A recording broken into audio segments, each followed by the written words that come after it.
ಪೊಲೀಸರು ಇನ್ನು ಈ ಹೋರಾಟದ ಸಂದರ್ಭದಲ್ಲಿ ನಾನು ಗಮನಿಸಿದ ಅಂಶ, ನಿನ್ನೆ ಪೊಲೀಸರು ಹೊಡೆದ್ರು ಅಂತ ಹೇಳಿ ಬಂತು. ಆದರೆ 2 ದಿನದ ಹಿಂದೆ ಈ ಅಭಿಜಿತ್ ದೀಪ್ಗೆ ಮತ್ತು ಅವನ ಸಂಗಡಿಗರೇ ಸೇರಿಬಿಟ್ಟು ಪೊಲೀಸರನ್ನು ಕಿಚಾಯಿಸ್ತಾ ಇದ್ರು. ಜೋರು ಮಳೆ ಬಂದಿತ್ತು ಅಂತ ಈ ಜಿರಳೆ ಹೋರಾಟಗಾರರೆಲ್ಲ ಮಳೆಯಲ್ಲಿ ನೆಂದಿದ್ರು. ಈ ಪೊಲೀಸರು ಪಕ್ಕದಲ್ಲೇ ನಿಂತಿದ್ದಾರೆ. ಅವರು ಟೆಂಟಲ್ಲಿ ಇದ್ರು ಅಂಥೇಳಿ ಏನು ಮಾಡೋಕ್ಕೆ ಹೋಗಲಿಲ್ಲ, ಹೊಡೆಯೋಕ್ಕೆ ಹೋಗಲಿಲ್ಲ, ಸುಮ್ಮನೆ ನಿಂತಿದ್ರು. ಅದರಲ್ಲಿ ಒಬ್ಬ ಪೊಲೀಸನ ಹೊಟ್ಟೆ ದೊಡ್ಡದಿತ್ತು ಅಂಥೇಳಿ ಅವನನ್ನು ಈ ಅಭಿಜಿತ್ ದೀಪ್ಕೆಯ ಸ್ನೇಹಿತ ಕಿಚಾಯಿಸ್ತಾ ಹೇಳ್ತಾ ಇದ್ದಾನೆ, ನೋಡಿ ಎಷ್ಟು ದೊಡ್ಡ ಹೊಟ್ಟೆ ಇದೆ ಅಂತ ಹೇಳಿ. ಇವರು ಫಿಲ್ಮ್ ಆ್ಯಕ್ಟರ್ಗಳು ಏನಾದರೂ ಒಂದು ಸುತ್ತು ದಪ್ಪ ಆದರೆ ಅವರ ಬಗ್ಗೆ ಯಾರಾದರೂ ಕಮೆಂಟ್ ಮಾಡಿದೆ ಸೋಷಿಯಲ್ ಮೀಡಿಯಾದಲ್ಲಿ, ಅದು ಬಾಡಿ ಶೇಮಿಂಗ್ ಅಂತ ಇದೇ ಜಿರಳೆಗಳು ಲಿಬರಲ್ಗಳು ಜಗಳಕ್ಕೆ ಬರ್ತಾರೆ, ಉಪನ್ಯಾಸ ನೀಡ್ತಾರೆ. ಈಗ ನಿಮಗೆ ಪೊಲೀಸರು ಹೊಟ್ಟೆಯ ಬಗ್ಗೆ ಮಾತನಾಡುವಾಗ ಅದು ಬಾಡಿ ಶೇಮಿಂಗ್ ಅಂತ ಅನಿಸೋದಿಲ್ವಾ?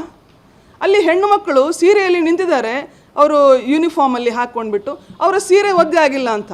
ಜಿರಳೆಗಳಿಗೆ ರೇನ್ ಡ್ಯಾನ್ಸ್ ಮಾಡಲಿಕ್ಕೆ ಇಂಟ್ರೆಸ್ಟ್ ಇದ್ದರೆ ನೀವು ಮಾಡಿ, ಪೊಲೀಸರು ಯಾಕೆ ನಿಮ್ಮ ಜೊತೆ ಮಳೆಯಲ್ಲಿ ಒದ್ದೆ ಆಗಬೇಕು?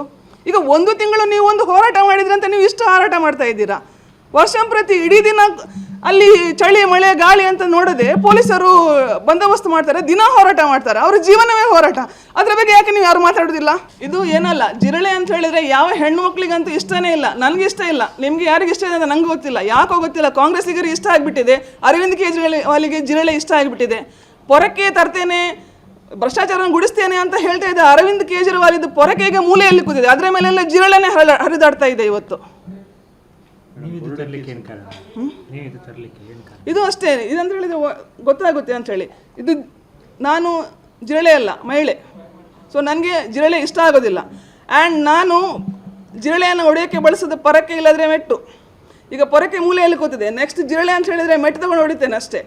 ಮತ್ತು ಇನ್ನೊಂದು ಪೊಲೀಸರಿಗೆ ಹೇಳೋದಷ್ಟೇ, ನೀವು ಲಾಠಿ ಚಾರ್ಜ್ ಟಿಯರ್ ಗ್ಯಾಸ್ ಎಲ್ಲ ಯೂಸ್ ಮಾಡಿದರೆ ಅವರಿಗೆ ಬಹಳ ಬೇಸರ ಆಗ್ತದೆ. ಕಾಂಗ್ರೆಸ್ಸಿಗರಿಗೆಲ್ಲ ಟಿಯರ್ ಗ್ಯಾಸ್ ಯೂಸ್ ಮಾಡಿದರು, ಲಾಠಿ ಚಾರ್ಜ್ ಮಾಡಿದರು ಅಂಥೇಳಿ. ಒಂದು ಕೆಲಸ ಮಾಡಿ, ಪೊಲೀಸರು ಬೂಟ್ ತೆಗೆದು ಪಕ್ಕದಲ್ಲಿ ಇಡಿ, ಮೆಟ್ಟು ಹಾಕೊಂಡು ಬನ್ನಿ, ಮೆಟ್ಟಲ್ಲಿ ಹೊಡೀರಿ. ಪೊಲೀಸರು ಇನ್ನು ಈ ಹೋರಾಟದ ಸಂದರ್ಭದಲ್ಲಿ ನಾನು ಗಮನಿಸಿದ ಅಂಶ, ನಿನ್ನೆ ಪೊಲೀಸರು ಹೊಡೆದ್ರು ಅಂತ ಹೇಳಿ ಬಂತು. ಆದರೆ 2 ದಿನದ ಹಿಂದೆ ಈ ಅಭಿಜಿತ್ ದೀಪ್ಗೆ ಮತ್ತು ಅವನ ಸಂಗಡಿಗರೇ ಸೇರಿಬಿಟ್ಟು ಪೊಲೀಸರನ್ನು ಕಿಚಾಯಿಸ್ತಾ ಇದ್ರು. ಜೋರು ಮಳೆ ಬಂದಿತ್ತು ಅಂತ ಈ ಜಿರಳೆ ಹೋರಾಟಗಾರರೆಲ್ಲ ಮಳೆಯಲ್ಲಿ ನೆಂದಿದ್ರು. ಈ ಪೊಲೀಸರು ಪಕ್ಕದಲ್ಲೇ ನಿಂತಿದ್ದಾರೆ, ಅವರು ಟೆಂಟಲ್ಲಿ ಇದ್ರು ಅಂಥೇಳಿ ಏನು ಮಾಡೋಕ್ಕೆ ಹೋಗಲಿಲ್ಲ, ಹೊಡೆಯೋಕ್ಕೆ ಹೋಗಲಿಲ್ಲ, ಸುಮ್ಮನೆ ನಿಂತಿದ್ರು. ಅದರಲ್ಲಿ ಒಬ್ಬ ಪೊಲೀಸನ ಹೊಟ್ಟೆ ದೊಡ್ಡದಿತ್ತು ಅಂಥೇಳಿ ಅವನನ್ನು ಈ ಅಭಿಜಿತ್ ದೀಪ್ಕೆಯ ಸ್ನೇಹಿತ ಕಿಚಾಯಿಸ್ತಾ ಹೇಳ್ತಾ ಇದ್ದಾನೆ, ನೋಡಿ ಎಷ್ಟು ದೊಡ್ಡ ಹೊಟ್ಟೆ ಇದೆ ಅಂತ ಹೇಳಿ. ಇವರು ಫಿಲ್ಮ್ ಆ್ಯಕ್ಟರ್ಗಳು ಏನಾದರೂ ಒಂದು ಸುತ್ತು ದಪ್ಪ ಆದರೆ ಅವರ ಬಗ್ಗೆ ಯಾರಾದರೂ ಕಮೆಂಟ್ ಮಾಡಿದೆ ಸೋಷಿಯಲ್ ಮೀಡಿಯಾದಲ್ಲಿ, ಅದು ಬಾಡಿ ಶೇಮಿಂಗ್ ಅಂತ ಇದೇ ಜಿರಳೆಗಳು ಲಿಬರಲ್ಗಳು ಜಗಳಕ್ಕೆ ಬರ್ತಾರೆ, ಉಪನ್ಯಾಸ ನೀಡ್ತಾರೆ. ಈಗ ನಿಮಗೆ ಪೊಲೀಸರು ಹೊಟ್ಟೆಯ ಬಗ್ಗೆ ಮಾತನಾಡುವಾಗ ಅದು ಬಾಡಿ ಶೇಮಿಂಗ್ ಅಂತ ಅನಿಸೋದಿಲ್ವಾ? ಅಲ್ಲಿ ಹೆಣ್ಣು ಮಕ್ಕಳು ಸೀರೆಯಲ್ಲಿ ನಿಂತಿದ್ದಾರೆ, ಅವರು ಯೂನಿಫಾರ್ಮಲ್ಲಿ ಹಾಕ್ಕೊಂಡ್ಬಿಟ್ಟು ಅವರ ಸೀರೆ ಒದ್ದೆ ಆಗಿಲ್ಲ ಅಂತ. ಜಿರಳೆಗಳಿಗೆ ರೇನ್ ಡ್ಯಾನ್ಸ್ ಮಾಡಲಿಕ್ಕೆ ಇಂಟ್ರೆಸ್ಟ್ ಇದ್ದರೆ ನೀವು ಮಾಡಿ, ಪೊಲೀಸರು ಯಾಕೆ ನಿಮ್ಮ ಜೊತೆ ಮಳೆಯಲ್ಲಿ ಒದ್ದೆ ಆಗಬೇಕು?